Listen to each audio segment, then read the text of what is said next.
Mana Ibnu Qayyim mengatakan level orang yang sholat itu ada 5. Level yang pertama, orang yang berdosa dengan sholatnya, kata beliau. Siapa ini orang yang berdosa? Orang yang sholat tidak sama sekali memberikan haknya. Ada orang sholat hanya karena disuruh oleh orang lain, hanya karena tidak enak, mau udu nggak udu terserah. Ini berdosa nih. Percuma dia sholat, dia berdosa. Karena di sini riya. Nah, itu. Dan tidak ada hubungannya dengan Allah SWT, malah berdosa dengan sholatnya. Ada orang yang kedua, sholat tapi nggak dapat pahala. Dia tahu diperintahkan semua tapi tidak dapat pahala, karena dari awal takbir sampai salam semuanya menghayal. Ini orang yang percuma, nggak ada pahalanya.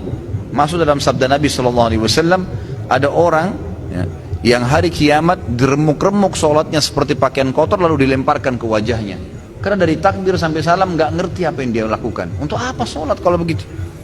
Allah nggak butuh sholat kita, ikhwani. Allah nggak butuh. Biar kita sholat khusyuknya luar biasa, sujudnya sampai berhari-hari nggak angkat kepala, tetap aja Allah nggak butuh dengan itu. Kata Nabi SAW dalam hadis qudsi, Allah SWT berfirman, wahai anak Adam, apapun yang kau kerjakan tidak akan bermanfaat bagiku dan aku akan kembalikan kepadamu. Itu amal kalian yang akan bermanfaat buat kalian sendiri, tidak ada manfaatnya buat saya. Kata Allah SWT, hadis qudsi. Ini luar biasa, harus kita faham nih, yang tidak boleh salah dalam masalah-masalah seperti ini. Maka kita harus tahu bahwasanya sholat itu kita yang butuh dan bukan Allah Azza wa Jalla. Baik, Abu Sa'id Al-Khudri, Ibnu Qayyim mengatakan tadi orang yang kedua adalah orang yang tidak dapat pahala sama sekali. Yang ketiga, orang yang dapat pahala, tapi pahalanya pas-pasan. Ini sesuai dengan sabda Nabi SAW. Ada orang yang sholat tidak akan mendapatkan kecuali setengah pahala sholatnya. Ada orang yang sholat tidak dapat kecuali 1/10 dari sholatnya. Jadi kecil, ada pahala tapi kecil. Lebih banyak menghayal daripada fokusnya. Yang keempat adalah orang yang sholat berusaha untuk fokus, gitu kan? Tetapi terkadang masih menghayal, masih terlintas. Maka ini lebih dominasi pahala yang dia dapatkan daripada hilangnya pahala. Karena kalau kita lagi baca Al-Quran atau kita lagi baca bacaan sholat, kemudian kita fokus, dapat konsentrasi, ikutin bacanya, dapat pahala terus per hurufnya, gitu kan? Pergerakan juga ada pahalanya. Tapi pada saat kita baca terus kita nggak sadar lagi menghayal, cuma lisan kita karena sudah terbiasa membaca, jadi ngucapin kena rutinitas, itu nggak ada pahalanya, gitu kan? Itu nggak ada pahalanya. Orang yang keempat ini adalah golongan orang yang dapat mayoritas pahala sholatnya, tapi masih ada yang hilang.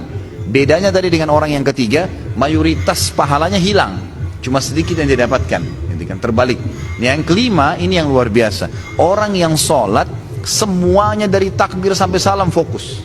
Bahkan kalau mereka sholat, mereka sudah lupa siapapun yang ada di sekitarnya. Mereka tidak perlu tahu tempat itu di mana mereka berada. Sampai pada tingkat itu. Abu Sa'id Al-Khudri radhiyallahu anhu dikatakan dalam riwayat dan masuk dalam poin yang kelima ini. Jadi bukan jangan anda katakan oh susah orang kalau fokus sholat, itu nggak ada susahnya. Asal dia mau, dia tahu dulu nilainya kadar sholat itu. Abu Sa'id Al-Khudri berkata radhiyallahu anhu, saya pernah disuruh oleh Nabi SAW menjaga pasukan di malam hari dan Nabi SAW sedang tidur bersama dengan pasukan. Maka saya pun sholat di semak belukar. Pada saat saya lagi sholat, tiba-tiba ada mata-mata musuh dari jauh itu yang memanah ke arah saya dan tepatnya jatuh di jantung saya. Di tengah-tengah dadanya jatuh di jantungnya. Dia bilang lalu keluar darah. Tetapi pada saat itu saya sedang sangat menikmati surah Al-Kahfi yang saya baca, sehingga saya tidak merasakan perihnya dan sakitnya anak panah itu. Tetap baca surah Al-Kahfi dengan tenang. Al-Kahfi mengalahkan itu semua, gitu kan? Lalu kemudian dia berkata, mata-mata itu melepaskan lagi anak panah yang kedua. Dilepaskan anak panah kedua, jatuh tepat di sebelahnya anak panah pertama, tergores, keluar darah lagi. Tetap saya masih belum merasakan sakitnya karena nikmatnya membaca surah Al-Kahfi. Sampai musuh itu melepaskan 9 atau 10 anak panah. Sasarannya semua hampir sama, di jantung. Dia bilang, kalau bukan karena saya khawatir, ini sudah mulai berat, ini 10 anak panah di dadanya. Dia bilang kalau bukan saya khawatir saya terbunuh dengan anak panah selanjutnya, kemudian Nabi SAW dan sahabat-sahabat yang lain akan dibunuh oleh musuh, demi Allah saya akan selesaikan sholat saya dengan surah Al-Kahfi. Tapi karena saya khawatir itu maka dia ruku. Dia bilang waktu saya ruku, kemungkinan mata-mata itu tahu kalau saya manusia. Tadi dia ragu. Kemudian dia lari dan tidak jadi menyerang pasukan muslimin. Tapi saksi bahasan kita bukan masalah perangnya. Bagaimana Abu Sa'id al-Khudri bisa fokus sampai tidak merasakan sakitnya anak panah.